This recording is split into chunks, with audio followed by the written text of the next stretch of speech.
Emeric Feher, photographe d'origine hongroise, né en 1904, exécute ici une photographie de commande, sans doute parmi les dernières avant son décès, qui survient en 1966. Nous voici plongés dans le bureau, un bureau témoin, l'exemple même de ce à quoi le progrès doit ressembler au beau milieu des années 60 au PTT, poste, télécommunications et téléphone. La photographie, qui nous conduit dans cet espace de travail aseptisé, est supposée répondre à l'idée que l'on doit se faire d'une France en progrès. On étant l'usager des PTT ou le lecteur de la brochure publicitaire dans laquelle ce cliché est destiné à être reproduit.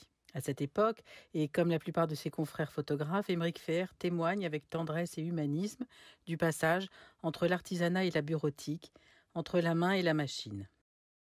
L'amitié, la chaleur humaine du Front populaire a cédé la place aux 30 glorieuses et à une certaine idée plutôt glaciale de la modernité. Là, précisément, cette image me rappelle les films de Jacques Tati. D'abord parce qu'elle encapsule de manière inconsciente une sonorité, celle de la machine, de la tonalité des touches et sans doute du claquement des talons lorsque l'humain se met en mouvement. Ensuite, nous sommes dans le même univers visuel minimaliste, celui des formes cubiques, des angles pointus, des boutons lumineux, des bruits métalliques, des couleurs épurées.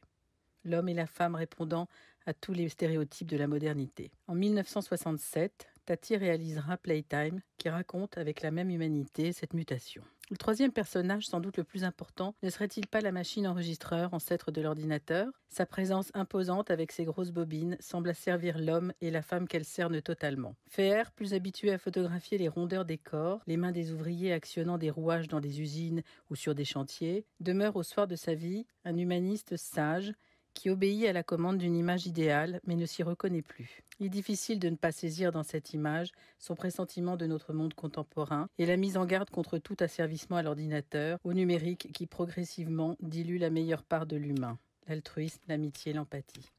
Feher sait que ce temps n'est déjà plus le sien.